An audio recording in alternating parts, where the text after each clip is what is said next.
여러분 안녕하십니까. 목회자 태무소의 김진양입니다. 오늘은 넘버즈 195호인데요. 이번 195호에서는 외로움의 문제를 좀 다뤄보려고 합니다. 외로움의 문제는 저희 넘버즈에서 이미 다룬 바가 있습니다. 2020년 2월에 35호로 외로움의 문제를 다뤘는데요. 그때 다뤘던 외로움은 이런 관점에 접근을 했습니다. 왜 현대사회에서 외로움이 늘어날까? 그리고 현대사회에서의 어떤 외로움의 특징이 무엇인가? 이런 문제 중심으로 한번 살펴본 바 있습니다. 이번 넘버즈 195에서 외로움의 문제는 그와 갖고 좀 결이 좀 다른데요. 우리 사회에서 외로움이 어느 정도로 위험한 정도에 있는지, 그리고 그 외로움은 교회와 어떤 상관이 있는지, 이런 관점에서 좀 외로움의 문제를 다뤄볼까 합니다.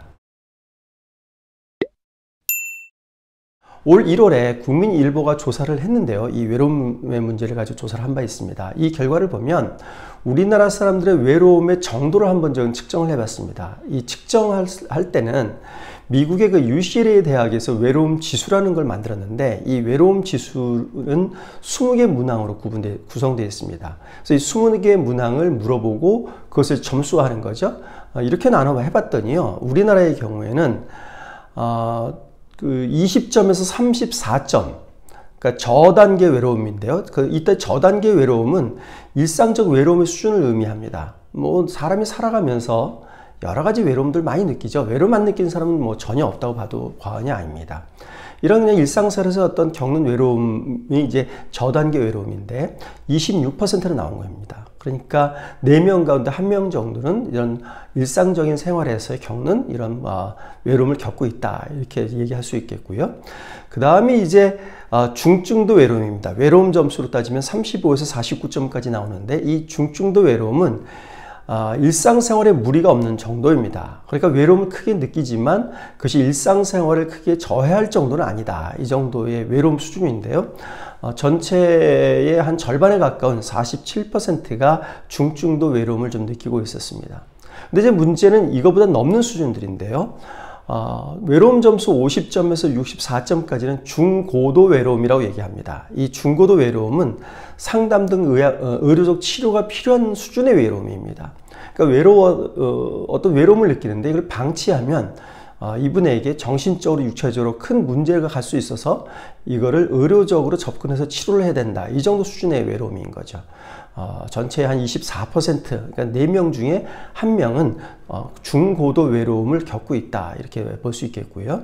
그 다음에가 이제 65점에서 80점까지의 고단계 외로움입니다. 이 고단계 외로움은 당장 치료와 조치가 필요한 수준입니다.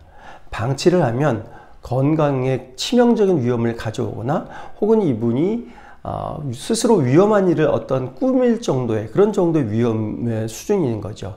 이런 고단계 외로움을 겪고 있는 비율은 3%, 미미합니다만 3% 정도 비율로 이렇게 볼 수 있겠습니다. 이렇게 보면 외로움을 느끼는 정도 가운데에서 치료나 관찰, 도움이 필요한 이런 중고도 외로움의 이상의 비율은 전체 27%로 이렇게 볼 수 있겠습니다. 4명 가운데 1명 이상이기 때문에 굉장히 높은 비율로 이렇게 볼 수 있겠죠. 네, 이번에는 외로움의 문제를 종교, 유무, 어떤 종교를 갖고 있느냐 하고서 한번 살펴봤습니다. 앞에서 보신 이제 외로움의 점수로 봤는데요. 종교를 가지고 있는 경우, 가지고 있지 않은 경우 한번 나눠보면요.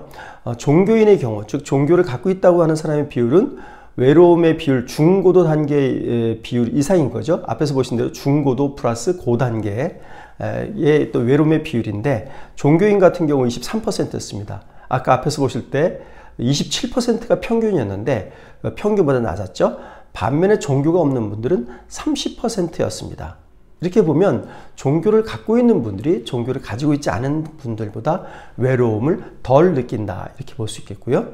구체적인 종교별로 보면 저희 개신교를 믿고 있는 분들이 그 외로움을 느낀다는 비율은 24%, 카톨릭은 19%, 불교는 22%.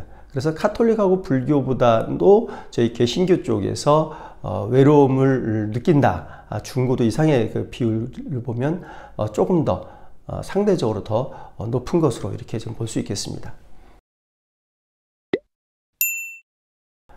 이제 외로움은 행복하고 어떤 직결되는 문제입니다. 외로워지면 행복하지 않다고 생각이 되는 거고 또 삶의 만족도 떨어지는 거죠. 이 관점에서 보면요.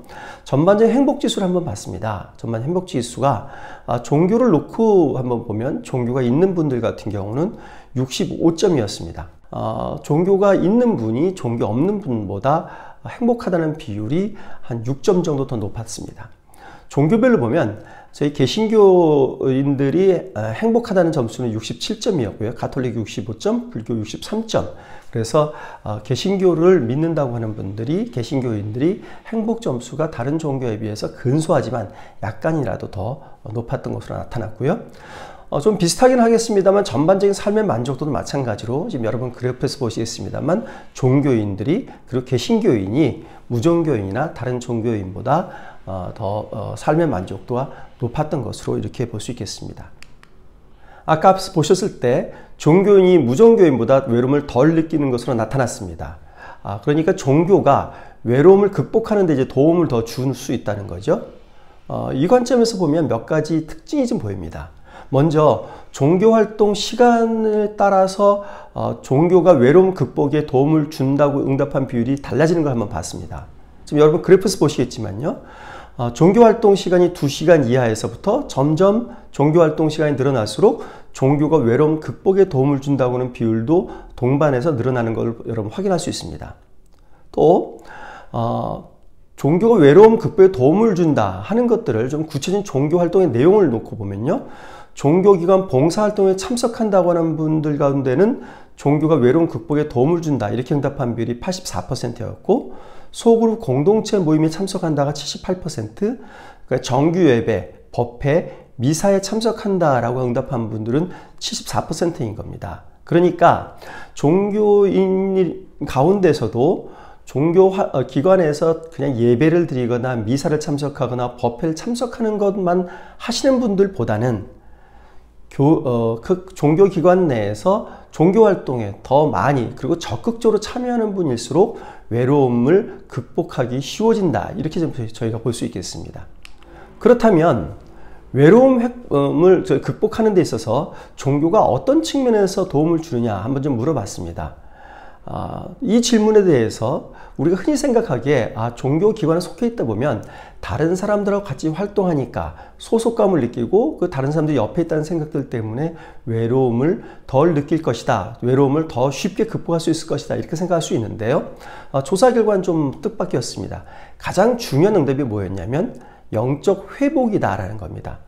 그러니까 종교 속에서 내가 영적으로 회복하기 때문에 외로움을 극복할 수 있다. 이렇게 응답한 비율이 49%였고요.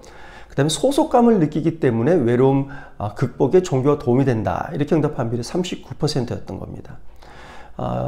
이렇게 보면 외로움이라고 하는 것이 단지 내 옆에 어떤 사람들이 있고 없고의 문제는 아니다. 단순 그 문제만은 아니다라는 걸 제가 유추해서 해석할 수 있습니다. 어떤 영적인 측면, 다시 말씀드리면 영적인 측면을 통해서 내가 하나님, 신과 만나거나 혹은 종교의 궁극적인 가치에 내가 깊게 몰입했을 때 그래서 그 몰입된 가운데에서 종교와 나와의 연관성을 강하게 느낄 경우에 외로움을 덜 느낄 수 있다. 이렇게 이제 볼 수 있겠고요. 그리고 소속감도 중요한 요인이긴 합니다만 그것보다는 좀 떨어지는 두 번째 요인인 것으로 이렇게 좀 나타났습니다. 이상으로 말씀을 한번 정리해 보겠습니다. 현대인들에게서는 외로움이 상당히 점점 커지고 있습니다. 왜냐하면 현대 사회라고 하는 것이 비대면 활동이 증가하고 개인주의가 점점 확산되고 있으며 그리고 치열해진 경쟁 사회 속에서 남을 믿고 의지하지 못하는 이런 현대사회의 특성이 현대사회 속에서 외로움을 증가시키는 그런 요인으로 보여집니다. 근데 앞에서 보신 것처럼 종교, 저희 이제 개신교 입장에서 보면 교회가 외로움을 극복하는 데 도움을 주고 있습니다. 우선 첫 번째로는 영적인 연결 부분입니다. 내가 하나님께서 나와 함께 하시고 하나님께서 늘 나에게 위로가 되시고 평안을 주신다는 이 사실을 깨닫게 될 때 내가 영적인 측면에서 그리고 생활 속에서 외로움을 훨씬 덜 느낄 수 있는 거죠. 두 번째로는 소속감이었습니다. 내가 교회 공동체, 교회 커뮤니티에 속하면서 내가 이 교회와 이 소그룹의 한 일원이라는 생각 때문에 그들과 함께 다양한 인간관계를 맺고 있고, 그리고 그 가운데서 위로와 도움 이런 걸 얻을 수 있기 때문에 교회의 활동을 열심히 많이 하는 분일수록 외로움을 극복하는 데 큰 도움을 받고 있습니다. 세 번째로는 봉사활동입니다. 봉사활동을 통해서 자기의 존재감을 회복하게 될 경우에는 마찬가지로 외로움을 덜 느낀다는 그런 연구 결과들이 지금 나오고 있습니다. 이렇게 보면 영적인 연결을 가진다든지 소속감을 갖는다든지 봉사활동을 한다든지 하는 것들은 결국 한마디로 하면 신앙생활을 굉장히 열심히 하고 있는 분들이라고 얘기할 수 있겠습니다. 신앙생활의 다양한 영역들을 자기가 충실하게 하고 있을 때 이런 분들은 일반 사회에서 느끼는 그런 외로움들을 쉽게 극복할 수 있고 훨씬 더 삶의 만족도를 느끼면서 살 수 있는 그런 분들이라고 저희가 볼 수 있겠습니다.